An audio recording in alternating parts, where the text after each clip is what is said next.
আসসালামু আলাইকুম রহমতুল্লাহ বরকাতুহু।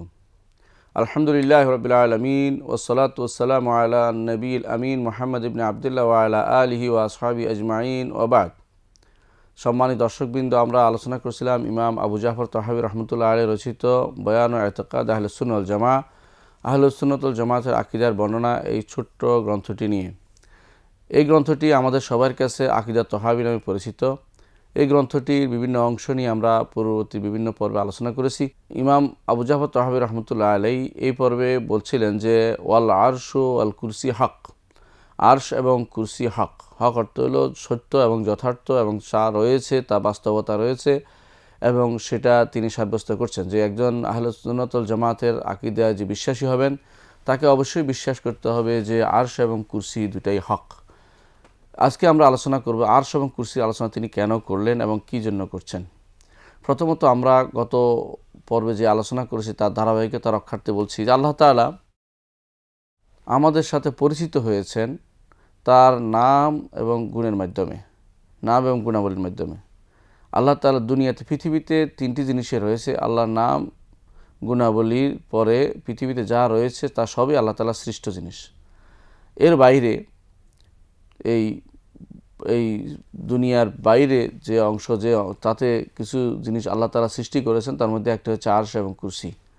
মানুষের সাথে সংশ্লিষ্ট প্রথম সৃষ্টি হচ্ছে কালাম, আর আল্লাহ তাআলার সাথে সংশ্লিষ্ট প্রথম সৃষ্টি হচ্ছে আরশ এবং কুরসি। এই বিষয়গুলো আমাদের জানা দরকার। এই জন্য যে আল্লাহ তাআলার মাহাত্ম্য সম্পর্কে জানতে হলে আরশ এবং কুরসি সম্পর্কে আমাদের জানতে হবে। কোরআনে কারিমে আল্লাহ তাআলা আরশের কথা আলোচনা করেছেন। রাসূলুল্লাহ সাল্লাল্লাহু আলাইহি ওয়াসাল্লাম তার হাদিসে আরশের কথা আলোচনা করেছেন। কোরআনে কারিমে আরশের বিভিন্ন বর্ণনা এসেছে, হাদিসেও বিভিন্ন বর্ণনা এসেছে। কুরসির বর্ণনাও কোরআনে কারিমে আসছে, হাদিসেও আসছে। আমরা যদি এই আরশ এবং কুরসি সম্পর্কে জানতে পারি তা আল্লাহ তাআলার মাহাত্ম্য প্রকাশ পাবে, এবং আল্লাহ তাআলার নাম এবং গুণের ব্যাপারে আমরা সুস্পষ্ট ধারণা পেতে পারবো, এবং আমরা বুঝতে পারবো যে আল্লাহ তাআলা কত মহান, তিনি কত মহৎ তিনি, এবং তিনি আমাদেরকে সৃষ্টি করেছেন, আমরা কত ছোট, কত ক্ষুদ্র, কত নগণ্য, এটা আমাদের কাছে প্রকাশ পাবে।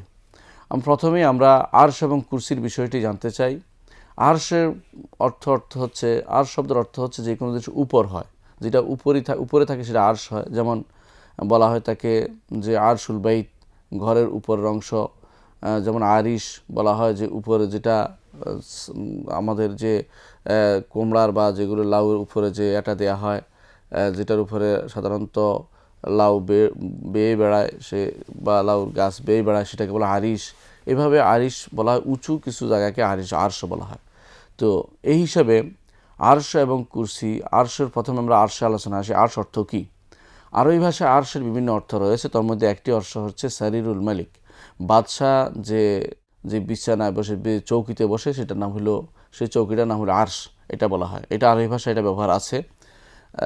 আল্লাহ তাআলা কোরআনে কারিমে এই আরশের শব্দটি ব্যবহার করেছেন মালিকাতু সাবা বা সাবার রানীর জন্য। তিনি বলেছেন, সেখানে বলেছেন যে হুদহুদ এসে বলল ইয়াকে, সুলাইমানকে, ইন্নী ওয়াজাদতু ইমরাআতান তামলিকুহুম ওয়া উতিয়াত মিন কুল্লি শাইইন ওয়া লাহা আরশুন আযীম।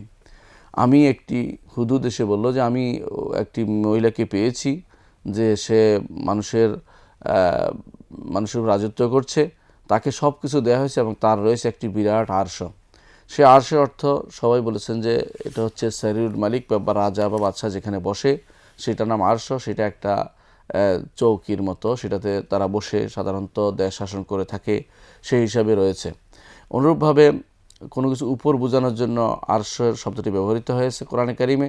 যেমন কোরআনে কারিম বলা হয়েছে ওহিয়া খাওয়িয়াতুন আলা উরুশিহা, যে ওই কোনো নগরী তার উপর থেকে নিচের দিকে ভেঙে পড়ে আছে, উপরগুলো নিচে পড়ে আছে। যেমন আল্লাহ তাআলা কোরআনে কারিমে অন্য জায়গাতে বলেছেন ফাজআলনা আলিহা সাফিলাহা, উপর অংশ নিচে ফেলে দিয়েছেন। সেভাবে কোনো উপরের অংশকে আরশে ব্যবহৃত হওয়া, এটা আরবি ভাষায় প্রচলন রয়েছে। আবার আরশ শব্দের আরেক অর্থ হচ্ছে রুকনু সেই, কোনো কিছুর মূল অঙ্গ।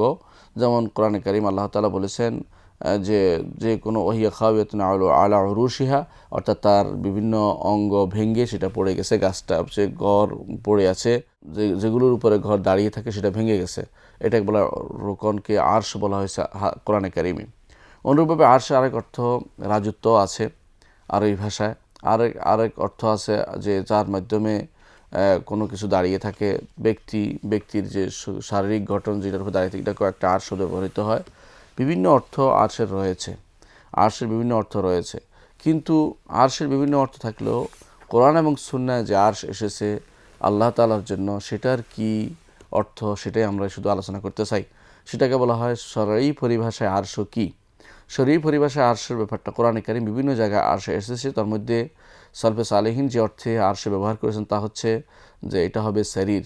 শরীর অর্থ হচ্ছে যেখানে চৌকি বলে আমরা সাধারণত বাংলা ভাষায়, এরকম চৌকির মতো বাংলা অর্থ বুঝি আমরা, তার ধরন পরিপূর্ণভাবে আমাদের বুঝে আসে না।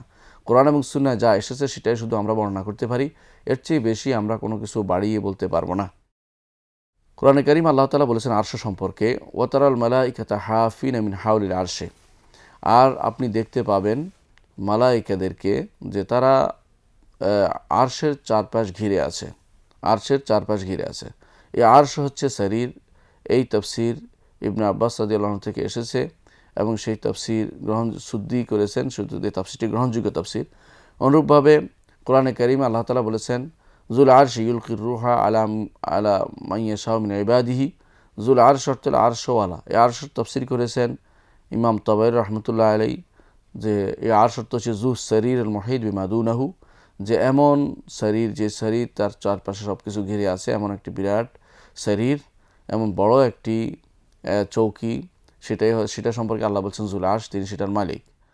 আরশের এই অর্থটি ইমাম বাইহাকী রহমতুল্লাহ আলাইহি বর্ণনা করেছেন এবং এটাই হচ্ছে বিখ্যাত অর্থ, এবং এটা ইমাম যাহাবী রহমতুল্লাহ আলাইহি সহ বড় বড় আলেমরা এই অর্থটি বর্ণনা করেছেন যে তা হচ্ছে শরীর। শরীর অর্থ হলো একটি চৌকি, আরশি অর্থ হলো চৌকির মতো বা বড়, যেটাকে আমরা বলি খাট হিসাবে বাংলা ভাষায় ব্যবহার করি খাট নামে, কিন্তু আল্লাহর জন্য সেই অর্থটি আসবে, কিন্তু সেটা ধরন আমরা নির্ধারণ করতে পারবো না। তো ধরনের মধ্যে যা এসেছে সেটা আমরা বলতে পারবো। ধরনের মধ্যে আসছে এরকম যে হাদিসে এসেছে যে দু কাওয়ায়েম অর্থাৎ তার রয়েছে চারটি পায়া, তার পায়া রয়েছে, আরশের পায়া রয়েছে। কোরআনে কারীমে আল্লাহ তাআলা বলেছেন ও ইয়াহমিলু আরশা রাব্বিকা ফাওকাহুম ইয়াওমাইদিন থামানিয়া, সেদিন আল্লাহ তাআলার আরশ 8 জন বহন করবে। আরশ এই ইয়াহমিলু আরশা রাব্বিকা ফাওকাহুম ইয়াওমাইদিন থামানিয়া, এদের বহন করার থেকে বোঝা যাচ্ছে যে সেখানে কিছু কাওয়ায়েম রয়েছে বা সেখানে কিছু খুঁটি রয়েছে, আরশের খুঁটি রয়েছে। হাদিসেও দেখা যায় যে আরশের খুঁটি এসেছে, হাদিসে স্পষ্ট। এক হাদিসে এসেছে রাসূলুল্লাহ সাল্লাল্লাহু আলাইহি ওয়াসাল্লাম বলেছেন যে কিয়ামতের দিন মানুষ সবাই বেহুশ হবে, ফা আকুনু আউয়ালু মান ইয়াফিক, প্রথম আমি জাগ্রত হব, ফাইদা আনা বে মুসা আখিযুম বিকাইমাতিন মিন কাওয়াইমিল আরশ, তখন আশ্চর্য আমি দেখতে পাবো যে মুসা আলাইহিস সালামকে তিনি আরশের একটি খুঁটি ধরে আছেন, আরশের একটি খুঁটি ধরে আছেন। ফালা আদরি আফাকা কাবলি আম জুজিয়া বে সরকাতির তুর, আমি জানি না তিনি কি আমার আগেই তিনি হুঁশে এসেছেন নাকি তিনি দুনিয়াতে তুর পাহাড়ে তার উপর যে বেহোশ হয়েছিলেন সেটার কারণে তিনি আখিরাতে বেহোশ হননি, আর সবাই বেহোশ হয়েছে উনি বেহোশ হননি, এটা আমি জানি না। আমরা হাদিস থেকে এটা পাইলাম যে মুসা আলাইহিস সালাতু ওয়াস সালাম আরশের কায়মা ধরে থাকবেন, আরশের একটি খুঁটি ধরে তিনি থাকবেন। তিনি মানুষ যখন হুঁশ হবে তখন তিনি সেটা দেখতে পাবেন। তাতে বোঝা গেল সবাই দেখতে পাবে যে তিনি আরশের একটি খুঁটি ধরে আছেন। তাহলে বোঝা গেল যে আরশের খুঁটি রয়েছে। অনুরূপভাবে আরশ মাখলুক, আরশ সৃষ্ট জিনিস, এটাও কোরআন কারীম থেকে আমরা পাই যে আল্লাহ তাআলা বলেছেন ওয়াহুয়া রব্বুল আরশিল আযীম, সূরা তাওবা 129 নম্বর আয়াত আল্লাহ বলছেন ওয়াহুয়া রব্বুল আরশিল আযীম, তিনি মহান আরশের রব। আরশের রব হওয়ার তো বোঝা গেল যে আরশ হচ্ছে সৃষ্ট, আরশকে সৃষ্ট করেছেন আল্লাহ তাআলা। কোরআনে কারীমে আল্লাহ তাআলা সেটা উল্লেখ করেছেন। সেই হিসেবে আরশ একটি মাখলুক এবং সৃষ্ট জিনিস। আবার এই আরশ যারা বহন করে তারা আল্লাহ তাআলার প্রশংসা করা এবং তার ইবাদত করার নির্দেশ তাদেরকে দেওয়া হয়েছে। কোরআন কারীম আল্লাহ তাআলা বলছেন আল্লাযীনা ইয়াহমিলুনা আরশা ওয়া মান হাওলাহু ইউসাব্বিহুনা বিহামদি রাব্বিহিম, ইয়াহমিলুনা আরশা যেহেতু বলেছে আরশ বহন করেন, ওয়া মান হাওলাহু এবং তার আরশের চারপাশে যারা আছে, ইউসাব্বিহুনা বিহামদি রাব্বিহিম তারা তাদের রবের প্রশংসা করছে, তাদের রবের সব সম্ভ্রমপূর্ণ প্রশংসা তারা আদায় করছে। অন্য আয়াতে আল্লাহ তাআলা বলছেন ও ইয়াহমিলু আরশা রাব্বিকা ফাওকাহুম ইয়াওমাইযিন থামানিয়া, তারা আরশ বহন করছে। এসবই বোঝা যাচ্ছে যে যারা আরশ বহন করে তারাও মাখলুক এবং তারা আল্লাহ তাআলার প্রশংসা করছে, আল্লাহ তাআলার ইবাদতে তারা লিপ্ত রয়েছে। অনুরূপভাবে হাদিস দ্বারা আরও দেখা যায় যে আরশ হচ্ছে সবচেয়ে সর্বোপর সৃষ্টি এবং সবচেয়ে বড়, এবং সেটা হলো ছাদ হিসাবে আছে পৃথিবীর সমস্ত সৃষ্টিগুলোর উপরে ছাদের মতো সেটা।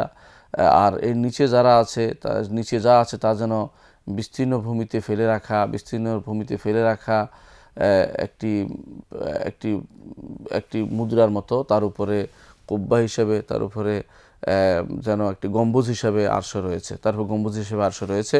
এটাও বিভিন্ন হাদিস দ্বারা আমাদের কাছে প্রমাণিত হয়। হাদিসে এসে রাসূলুল্লাহ সাল্লাল্লাহু আলাইহি ওয়াসাল্লাম বলেছেন, ইজা সাআলতুমুল্লাহ ফাসআলুহুল ফিরদাউস, যখন তোমরা আল্লাহর কাছে কোনো জান্নাত চাইবে তখন তাকে ফেরদাউস চাইবে তার কাছে। ফা ইন্নাহু ওয়াসাতুল জান্নাতি ওয়া আলাহা, কারণ এটা হচ্ছে জান্নাতের মধ্যমণি এবং আলাহা, এবং তার উপরে সর্ব উপরে জান্নাত সেটা। ওয়া ফাওকাহু আরশুর রহমান, তার উপরে রয়েছে রহমানের আরশ। ওয়া মিনহু তাফজুরু আনহারুল জান্নাহ, এর থেকে জান্নাতের যাবতীয় নহরসমূহ প্রবাহিত হয়। এর দ্বারা বোঝা গেল যে আরশ আসলে সমস্ত সৃষ্টির উপরে রয়েছে, এবং আরশ সমস্ত সৃষ্টির উপরে যেন গম্বুজের মতো তার রয়েছে বিভিন্ন খুঁটি, এবং সেই খুঁটিগুলো বহন করে আছে ফেরেশতারা। এটাই কোরআন এবং হাদিস দ্বারা আমরা পাই। এটা আমাদেরকে যেভাবে আসছে সেভাবে আমাদেরকে বিশ্বাস করতে হবে। এই হাদিসের সমর্থনে আমরা একটি হাদিস পাই যা ইবনে আবি শাইবা তার কিতাবুল আরশে বর্ণনা করেছেন, ইবনে হিব্বান তার সহিতে বর্ণনা করেছেন। অনুরূপভাবে আবু নুআইম তার হিলিয়া এবং ইমাম বাইহাকি তার আসমা সিফাতে বর্ণনা করেছেন। তাতে এসেছে আবু যর রাদিয়াল্লাহু আনহু বললেন, কুলতু ইয়া রাসূলুল্লাহ আইয়ুমা উনজিলা আলাইকা আযম, আপনার কাছে সবচেয়ে বড় কোন জিনিস নাজিল হয়েছে সেটা আমাকে বলেন। তিনি বললেন আয়াতুল কুরসি, এটা হচ্ছে আমার কাছে সবচেয়ে বড় আয়াত, এটা নাজিল হয়েছে। সুম্মা ক্বালা, তারপর রাসূলুল্লাহ সাল্লাল্লাহু আলাইহি ওয়াসাল্লাম বললেন, ইয়া আবা যার মাস-সামাওয়াতুস সাবআ মা'আল কুরসি, হে আবু যর, 7 আসমান যেন কুরসির সামনে কীরকম তোমাকে বলছি, সেটা হচ্ছে কাহালকাতিন মুলকাতিন বিআরদিন ফালাত, বিস্তীর্ণ ভূমিতে ফেলে রাখা একটি মুদ্রার মতো ফেলে রাখা। ওয়া ফদলুল আরশ আল কুরসি কা ফদলুল ফালাত আল হালাকা, ঠিক আরশ কুরসির তুলনায় ওই রকম বড় যেরকম আরশের যেরকম কুরসির তুলনায় ফেলে রাখা বিস্তীর্ণ ভূমিটা যত বড়। অর্থাৎ যেভাবে বিস্তীর্ণ ভূমিটা আর কুরসির চেয়েও বড়, সেভাবে আরশ কুরসির চেয়েও অনেক বেশি বড়। এটাই আল্লাহ তাআলা তার রাসূলকে এটা জানিয়েছেন যে ওয়াসা কুরসিয়ুহুস সামাওয়াতি ওয়াল আরদ, কুরসির ব্যাপারটা তিনি জানিয়েছেন। আমরা এখন আরশের আলোচনা আসছি, সেই হিসেবে কুরসির আলোচনা আমরা আর একটু পরে করব। সেখানে আমরা আরশের আলোচনা দেখতে পাই যে আরশ প্রকাণ্ড সৃষ্টি, এবং আল্লাহ তাআলার সেটাই প্রথম সৃষ্টি। এটা হচ্ছে বিশুদ্ধ মতে প্রথম সৃষ্টি হচ্ছে আরশ, কারণ কোরআনে কারীমের আরশের কথা আল্লাহ তাআলা বিশেষভাবে উল্লেখ করেছেন। হাদিসে রাসূলুল্লাহ সাল্লাল্লাহু আলাইহি ওয়াসাল্লামের কাছে যখন আবু রাজিন যখন সাহাবী জিজ্ঞাসা করলেন যে ইয়া রাসূলুল্লাহ প্রথম কি জিনিস রয়েছে, তখন রাসূলুল্লাহ সাল্লাল্লাহু আলাইহি ওয়াসাল্লাম বললেন কানাল্লাহু ওয়া লাম ইয়াকুন শাইউন ক্বাবলাহু, আল্লাহ তাআলা ছিলেন, তার আগে কোনো কিছু ছিল না। ওয়া কানা আরশুহু আলাল মা, আর তার আরশ ছিল পানির উপরে। তাহলে আরশ পানির উপরে রয়েছে, এটা আমাদের স্বীকার করতে হবে। এটা হলো বিশ্বাসের বিষয় যে আরশ পানির উপর রয়েছে। আর এই আরশ রয়েছে 4টি কাওয়ায়েম, বা 4টি, কোনো বর্ণায় 8টির কথা আসছে, হাশরের মাঠে 8টি। যদি হাশরের মাঠে 8টি হয়, বর্তমানে কয়টি এ নিয়ে মতভেদ আছে। কেউ বলেছেন বর্তমানে 4টি, কারণ বিভিন্ন বর্ণাতে সাহাবায়ে কেরাম থেকে 4টির বর্ণনা এসেছে, কিন্তু হাশরের মাঠে 8 জন বহন করবে এটা হাদিসে এসেছে। কিন্তু 4টি কাওয়ায়েম রয়েছে, এটা বিভিন্ন বর্ণনা, বিভিন্ন 4টি খুঁটি রয়েছে, 4টি তার পায়া রয়েছে, এটা বিভিন্ন বর্ণনা দ্বারা সাব্যস্ত হয়েছে। তাহলে বোঝা গেল যে আরশ হচ্ছে প্রকাণ্ড সৃষ্টি, আর এই আরশের সামনে কুরসি ফেলে রাখা বিস্তীর্ণ ভূমিতে একটা ছোট আংটের মতো যেমন কুরসিটা, তেমনিভাবে আরশের তুলনায় কুরসি অনেক ছোট। এই আরশের তুলনায় কুরসি অনেক ছোট। আরশ হচ্ছে প্রকাণ্ড সৃষ্টি, এই কথাটি আমাদের স্পষ্টভাবে আমরা জানতে পারলাম। আরশের দ্বিতীয় অংশটি আমরা জানবো যে আরশের উপর দলিল কি, কোরআন এবং সুন্নাহয় কি আরশ সাব্যস্ত করা হয়েছে কিনা। হ্যাঁ, কোরআনে কারীমে আল্লাহ তাআলা 21 জায়গাতে আরশের কথা উল্লেখ করেছেন। 21 জায়গাতে কোরআনে কারিমে আল্লাহ তাআলা তার আরশের কথা উল্লেখ করেছেন। যেমন আল্লাহ তাআলা বলছেন, ইন্না রাব্বাকুমুল্লাহু আল্লাযী খালাকাস সামাওয়াতি ওয়াল আরদা ফি সিত্তাতি আইয়ামিন সুম্মা ইসতাওয়া আলাল আরশ। আল্লাহ তাআলা আসমান এবং জমিন সৃষ্টি করেছেন 6 দিনে, তারপর তিনি আরশের উপরে উঠেছেন। ইউগশি লাইলান নাহার, তিনি রাতকে দিন দিয়ে ঢেকে দেন, দিনকে রাত দিয়ে ঢেকে দেন, সেটা তিনি উল্লেখ করেছেন। তাহলে আরশও তিনি আরশের উপরে উঠেছেন, আল্লাহ তাআলা তিনি উল্লেখ করেছেন আরশের কথা। অনুরূপভাবে আরশ আল্লাহ তাআলা কোরআনে কারীম বলেছেন, ফাইন তাওয়াল্লাউ ফাকুল হাসবিয়াল্লাহু লা ইলাহা ইল্লাহু আলাইহি তাওয়াক্কালতু ওয়া রাব্বুল আরশিল আযীম। যদি তারা মুখ ফিরিয়ে নেয় তাহলে বলুন যে আল্লাহই আমার জন্য যথেষ্ট, তিনি ব্যতীত আর কোনো সত্য ইলাহ নেই, আর তার উপরে আমি ভরসা করলাম। ওয়া হুয়া রাব্বুল আরশিল আযীম, তিনি মহান আরশের রব। আবার তিনি আল্লাহ তাআলা অন্য আয়াতে বলছেন, ইন্না রাব্বাকুমুল্লাহু আল্লাযী খালাকাস সামাওয়াতি ওয়াল আরদা ফি সিত্তাতি আইয়ামিন সুম্মা ইসতাওয়া আলাল আরশ। সূরা ইউনূসের 3 নম্বর আয়াতে একই কথা বলেছেন যে তিনি আরশের উপর উঠেছেন। তার আরশ আসলে একটি প্রকাণ্ড সৃষ্টি, যেটা আল্লাহ তাআলা কোরআনে কারীম বিভিন্ন আয়াতে উল্লেখ করেছেন। তার মধ্যে তিনি যে সমস্ত আয়াতে তা উল্লেখ করেছেন তাতে হচ্ছে সূরা আরাফের 54, সূরা তাওবার 129 নম্বর আয়াত, সূরা ইউনূসের 3, সূরা হুদের 7 এবং সূরা রাদের 2, আবার সূরা ইসরার 42 নম্বর আয়াতে তিনি উল্লেখ করেছেন।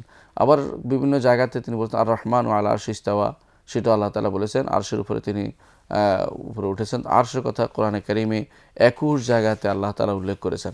অনুরূপভাবে হাদিসে রাসূলুল্লাহ সাল্লাল্লাহু আলাইহি ওয়াসাল্লাম আরশের বর্ণনা দিয়েছেন। আবু সাঈদ খুদরি রাদিয়াল্লাহু আনহু থেকে বর্ণিত, তিনি বলেন, বাইনা রাসূলুল্লাহ সাল্লাল্লাহু আলাইহি ওয়াসাল্লাম জালিসুন, রাসূলুল্লাহ সাল্লাল্লাহু আলাইহি ওয়াসাল্লাম বসা ছিলেন। যা ইহুদিয়ুন, ইহুদি আসলেন, ফাকালা ইয়া আবুল কাসিম, হে আবুল কাসিম, দরাবা ওয়াজহি রাজুলুম মিন আসহাবিকা, আপনার সাথীদের মধ্যে একজন আমার গায়ে চড় মেরেছে। ফাকালা মান, রাসূল বললেন কে? রাজুলুম মিন আনসার, তিনি বললেন যে এক আনসারি লোক। ক্বালা উদরুহু, তখন লোকটি ডেকে আনা হলো। রাসূলুল্লাহ সাল্লাল্লাহু আলাইহি ওয়াসাল্লাম তাকে জিজ্ঞাসা করেন, আদরাবতাহু, তুমি কি তাকে মেরেছ? ক্বালা সামি'তুহু বিস-সুকি ইয়াহলিফু ওয়াল্লাযী ইসতাফা মূসা আলাল বাশার, যে আমি শুনেছি তাকে বাজারে শপথ করতে, যে যাকে আল্লাহ, যে মূসাকে যে আল্লাহ তাআলা সমস্ত মানুষের উপর শ্রেষ্ঠত্ব দিয়েছেন তার শপথ করে বলছি, এই কথা তিনি বলেছেন, সেই জন্য আমি তাকে চড় মেরেছি, কারণ আপনি হচ্ছেন সবার চেয়ে বেশি শ্রেষ্ঠ, এটা আমরা বিশ্বাস করি, সেই জন্য আমি তাকে চড় মেরেছি। রাসূলুল্লাহ সাল্লাল্লাহু আলাইহি ওয়াসাল্লাম তখন বললেন যে না, এটা করিও না তোমরা, বরং আমি জানি না যখন মানুষ বেহুশ হবে, বেহুশ হওয়ার হুঁশ যখন হবে, তখন সর্বপ্রথম যখন হুঁশে আসবে মানুষ, তখন দেখতে পাবো আমি যে মুসা আলাইহিসসালাম তিনি আরশের একটি পায়া ধরে আছেন। আমি জানি না তাকে কি দুনিয়ার বুকে যে তিনি বেহুশ হয়েছেন সেটার কারণে তাকে বেহুশ হইতে হয়নি, নাকি তিনি আমার আগে হুঁশে ফিরে এসেছেন, সেই জিনিসটি আমি জানি না। সেই জন্য তোমরা আমাকে কারো উপরে শ্রেষ্ঠত্ব দিও না। এটা হচ্ছে রাসূলুল্লাহ সাল্লাল্লাহু আলাইহি ওয়াসাল্লাম নিজের বিনয় প্রকাশ, এবং যেন একে অপরের বিরুদ্ধে শ্রেষ্ঠত্ব দিয়ে হিংসা হানানি তৈরি না করা হয়, রাসূলুল্লাহ সাল্লাল্লাহু আলাইহি ওয়াসাল্লাম তা চেয়েছেন।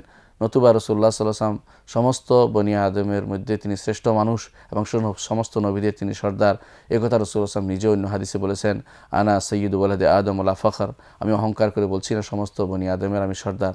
আমরা ইনশাআল্লাহ আরশের উপরে বিস্তারিত আরও আলোচনা করব পরবর্তী পর্বে। ততক্ষণ আপনারা ভালো থাকুন, সুস্থ থাকুন। আসসালামু আলাইকুম ওয়া রাহমাতুল্লাহি ওয়া বারাকাতুহু।